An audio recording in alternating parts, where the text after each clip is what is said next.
Hello students, हम लोग आ चुके हैं अपने पहले क्वेश्चन की ओर। यहाँ पर हम लोग को 140 के फैक्टर नोट करने हैं। तो 140 के फैक्टर हम लोग या तो सॉल्व करके निकाल सकते हैं, या तो हम लोग अगर डायरेक्ट लिखना चाहते हैं तो डायरेक्ट भी लिख सकते हैं। मैं आपको एक क्वेश्चन में लिख के दिखाने वाला हूँ और आगे मैं आपको डायरेक्ट ही बता दूंगा।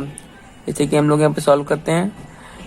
2 7 जा 40 और 0 उतर गया, और 2 3 जा 6 5। अब मैं यहाँ पे 5 7 जा और यहाँ पे 7। तो यहाँ पे हम लोग लिख सकते हैं 140 is equal to 2 into 2 into 5 into 7। Okay students, ये हम लोग का पहला पार्ट कंप्लीट हो गया। ऐसे ही जब हम लोग 156 के फैक्टर करेंगे तो हमारा आंसर 2 इंटू 2 इंटू 3 इंटू 13 आएगा। या तो आप लोग फैक्टर करके देख सकते हैं। और यही 3825 के फैक्टर हमारे हो जाएंगे 3 into 3 into 5 into 5 into 17। Okay students, अब चलते हैं अपने फोर्थ पार्ट की ओर। यहाँ पर जब हम लोग 5005 के फैक्टर करेंगे तो 5005 is equal to 1001 into 5। Okay students, चलते हैं अपने अगले पार्ट की ओर। यहाँ पर हम लोगों को 7429 के फैक्टर निकालने हैं। 7429 इज इक्वल टू हम लोग यहाँ पर लिख देंगे 17 इंटू 19 इंटू 23। ओके स्टूडेंट्स, ये हमारा क्वेश्चन कंप्लीट हो चुका है। अगर आप लोगों को इसमें जरा सा भी कहीं भी डाउट होता है तो आप लोग मुझे कमेंट सेक्शन में पूछ सकते हैं, मैं आपका आंसर जरूर दूंगा। चलते हैं अपने सेकंड क्वेश्चन की ओर। स्टूडेंट्स, हम लोग आ गए अपने सेकंड क्वेश्चन पर। यहाँ पर हम लोगों को एलसीएम और एचसीएफ दी हुई संख्याओं के ज्ञात करने हैं। और जो मैंने आपको फार्मूला बताया था A into B is equal to HCF into LCM, उसी को हम लोगों को यहाँ पे प्रूफ करके दिखाना है। तो यहाँ पर हम लोग इसके गुणनखंड विधि से फैक्टर निकालते हैं, फिर लोग इनके एलसीएम तथा एचसीएफ निकालेंगे। तो यहाँ पर 26 के हम लोग फैक्टर लिखते हैं 2 इंटू 13, और यहीं पे हम लोग 96 के जब लिखेंगे तो हमारे हो जाएंगे 7 इंटू 13। और इसका हमारा एलसीएम हो जाएगा, लिख देते हैं हम लोग यहाँ पर LCM of 26 and 91 is equal to, जैसे कि मैंने आप लोगों को बताया जो कॉमन वर्ड होता है उसे एक बार नोट करते हैं। तो यहाँ पर हम लोग 13 को एक बार नोट करेंगे और जो अनकॉमन होंगे उन्हें बारी बारी से नोट कर लेंगे 2 इंटू 7। और जब हम लोग इनके इंटू करेंगे तो हमारा आंसर 182 आएगा। ऐसे ही हम लोग यहाँ पे इसके एचसीएफ निकालते हैं। HCF of 26, 91 is equal to, यहाँ पर कॉमन वर्ड नोट कर लेते हैं। 13 दोनों में कॉमन है तो हमारा एचसीएफ 13 हो जाएगा। अब जब हम लोग इन्हें प्रूफ करने की बारी आती है तो हम लोग अपनी बड़ी संख्या जैसे कि हमारी 91 है, माना है लिख लेते हैं, माना A is equal to 91 and B is equal to 26। यहाँ पर हम लोग प्रूफ करते हैं A into B is equal to HCF into LCM. A हमारा 91 हो गया, बी हमारा 26 हो गया, एचसीएफ हमारा 13 एंड एलसीएम हमारा 182 है। यहाँ पर हम लोग जब 91 और 26 का इंटू करेंगे तो हमारा आंसर 2366 आने वाला है। और इसका जब हम लोग इंटू करेंगे तो भी हमारा आंसर 2366 आने वाला है। जैसा कि आप लोग देख सकते हैं दोनों साइड का गुणा बराबर आ रहा है। तो यहाँ पर हम लोग लिख देंगे LHS यानी कि left hand side is equal to RHS right hand side. Okay students, ये हमारा यहाँ पर लिख देंगे हैंस प्रूव्ड, यानी कि CA सिद्ध हो चुका है। ओके स्टूडेंट्स, चलते हैं अपने सेकंड पार्ट पर। तो स्टूडेंट्स, हम लोग आ गए अपने सेकंड पार्ट पर। यहाँ पर हम लोग 5, 10 एंड 92 को सॉल्व करने वाले हैं। तो यहाँ पे हम लोग 5, 10 के फैक्टर नोट करते हैं। 5, 10 is equal to 2 into 3 into 5 into 17 and 92 के factor 92 is equal to 2 into 2 into 23। यहाँ पर हम लोग एचसीएफ और एनसीएफ नोट करेंगे। HCF of 5, 10 and 92 is equal to, HCF मैं आपको बता चुका हूँ कॉमन, 2 कॉमन है यहाँ पर, एंड और शायद कोई भी वर्ड कॉमन नहीं तो हमारा 2 एचसीएफ हो जाएगा। और एलसीएम हमारा यहाँ पर हम लोग नोट करेंगे HCF of 5, 10 and 92 is equal to, यहाँ पर 2 को हम लोग एक बार नोट करेंगे और बाकी सब लोग ऐसे ही नोट कर लेते हैं क्योंकि ये सब अनकॉमन है।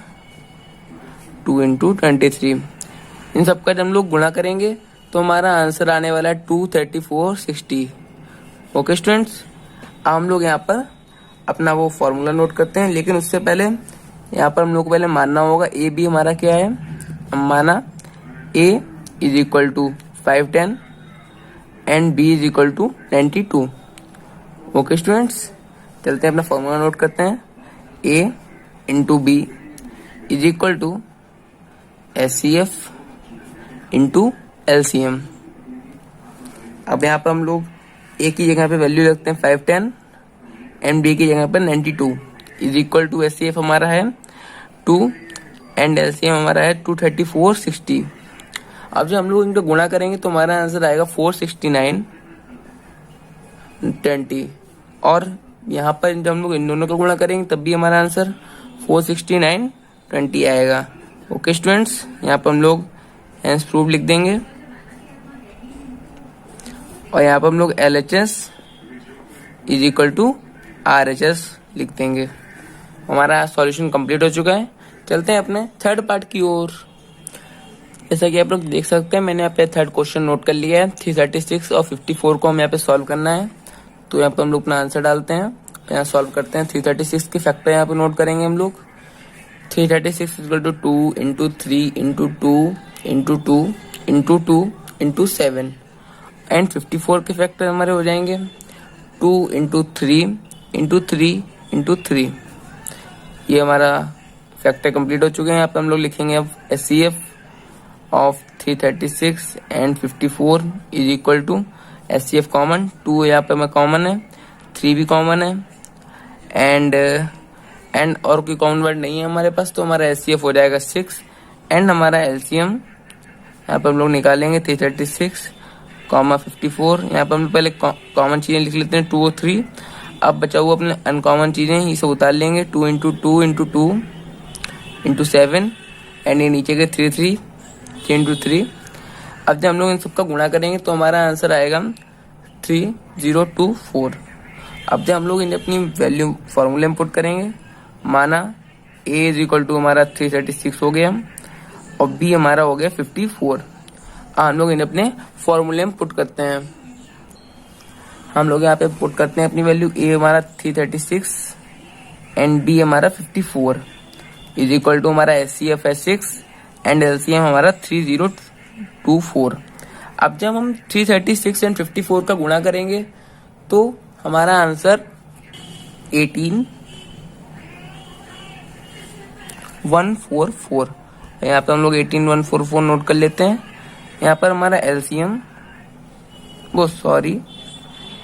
LHS is equal to RHS। ये हमारा प्रूव हो चुका है। यहाँ पर हम लोग नीचे नोट कर देंगे हेंस प्रूव्ड। ओके स्टूडेंट्स, चलते हैं अपने अगले पार्ट पर। यहाँ पर हम लोग सॉल्यूशन नंबर 3 सॉल्व करने वाले हैं। ये हमारा क्वेश्चन है, इसमें हम लोग को अभाज्य गुणनखंड विधि से, जो कि मैंने आपको पहले मेथड बताया था गुणनखंड विधि वाला, इससे हम लोगों को ये अपनी पहली वाली जो 12, 15, 21 है, इसको हम लोगों को सॉल्व करना है। इसको हम लोग फैक्टर कर लेते हैं फटाफट। 2 इंटू 2 इंटू 3 एंड 15 के 3 इंटू 5 एंड 23 के हो गए, 21 के हो गए हमारे 3 इंटू 7। हम लोग इनके LCM और HCF निकालते हैं। जो हमारा कॉमन है LCM पहले हम लोग नोट करेंगे। LCM of 12, 15 and 21 is equal to, हम लोग कॉमन अपना नोट करते हैं पहले 3, और जो बाकी अनकॉमन है 2 इंटू 2 पहले नोट करेंगे, फिर 5, फिर 7, और जब हम लोग इनका गुणा करेंगे तो हमारा आंसर आएगा 420। और ऐसे हम लोग से HCF भी निकाल देंगे। HCF of 12, 15 and 21 is equal to, हम लोग यहाँ पे कॉमन नोट कर लेंगे 3, देख सकते हैं तीनों में कॉमन है, तो हमारा 3 HCF हो गया। ओके स्टूडेंट्स, चलते हैं अपने सेकंड पार्ट पर। अगला क्वेश्चन है हमारा 17, 23 एंड 29। तो हम लोग 17 की जब फैक्टर करेंगे तो हमारे फैक्टर होंगे 17 इंटू 1 एंड 13 के होंगे 23 इंटू 1 एंड 29 के 29 इंटू 1, क्योंकि ये सभी अभाज्य संख्याएं हैं। यहाँ पर जब हम लोग नोट करेंगे तो हम लोग का एचसीएफ निकलेगा, HCF of 17, 23 and 29 is equal to, इन सब में कॉमन हमारा 1 है तो हमारा 1 एचसीएफ हो जाएगा। और हमारा LCM of 17, 23 and 29 is equal to, हम इन सभी का गुणा कर लेंगे, और चाहे तो आप लोग 1 भी उतार लें, कुछ से कोई फर्क नहीं पड़ता है। अब यहाँ पे हम लोग जब इनका गुणा करेंगे तो हमारा आंसर आएगा 11339। ओके स्टूडेंट्स, चलते हैं अपने थर्ड पार्ट की ओर। हम लोग आ गए अपने थर्ड पार्ट पर। यहाँ पर हम लोगों को 8, 9 एंड 25 के एचसीएफ और एलसीएम निकालना है। तो यहाँ पर हम लोग यहाँ पे इसके फैक्टर नोट करेंगे। 8 के 2 इंटू 2 इंटू 2 एंड 9 के हमारे हो जाएंगे 3 इंटू 3 और 25 के हो जाएंगे 5 इंटू 5।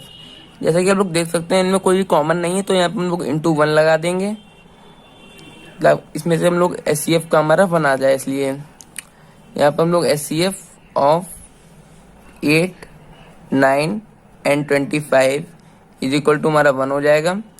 एंड हमारा एलसीएम ऑफ 8, 9, 2, 5, अब इन सभी संख्याओं को नोट करेंगे। 2 into 2 into 2 into 3 into 3 into 5 into 5 into 1। अब हमारा जब हम लोग इनका गुणा करेंगे तो हमारा आंसर आएगा 1800।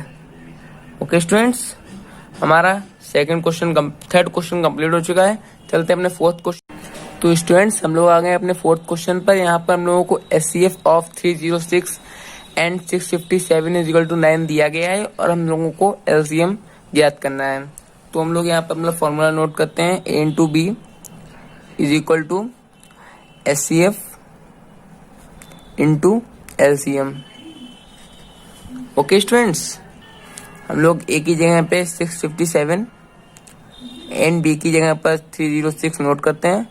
एचसीएफ हमारा 9 है, एलसीएम हमको ज्ञात करना है। तो यहाँ पर हम लोग 657 इंटू 306 नोट करेंगे, और 9 इधर गुणे में है तो यहाँ पे हम लोग भाग में ले आएंगे, और एलसीएम हम लोग का इधर आ जाएगा।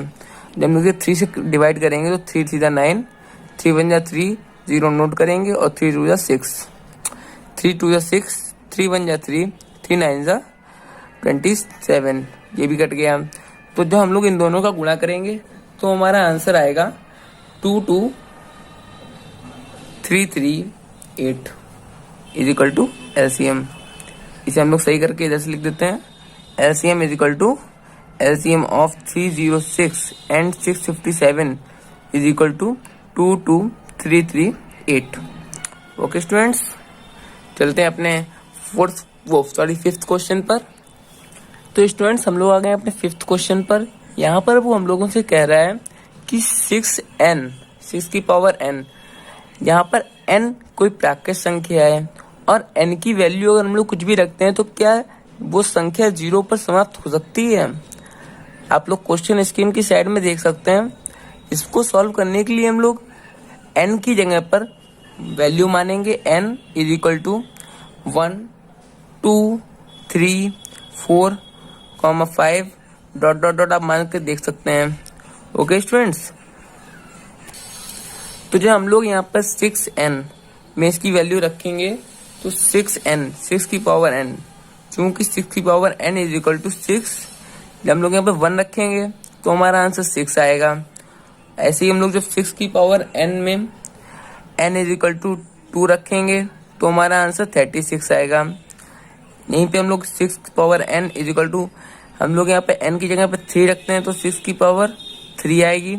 तो 6 की पावर 3 की वैल्यू 216 हो जाएगी।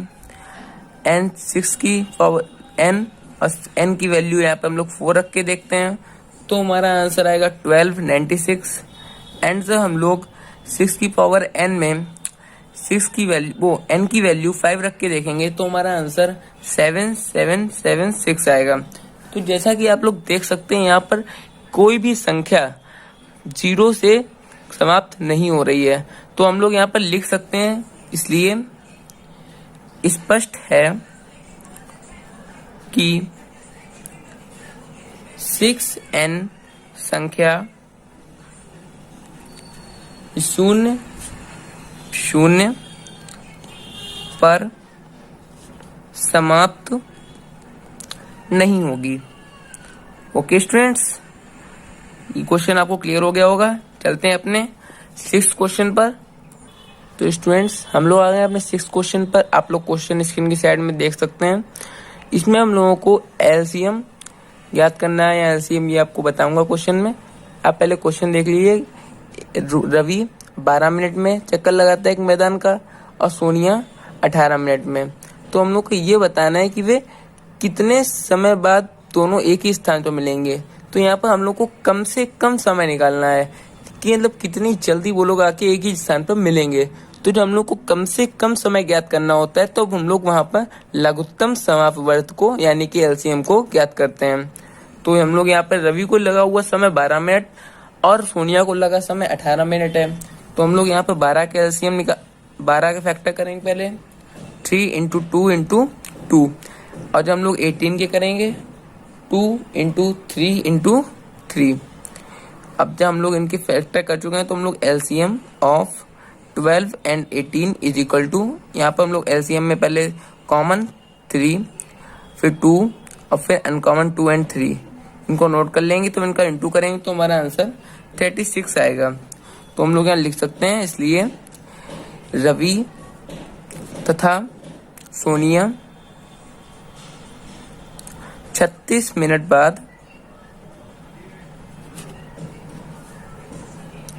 एक ही स्थान पर मिलेंगे। ओके स्टूडेंट्स, अगर आप लोगों को इस वीडियो में कोई भी प्रॉब्लम हो तो आप मुझे कमेंट सेक्शन में पूछ सकते हैं।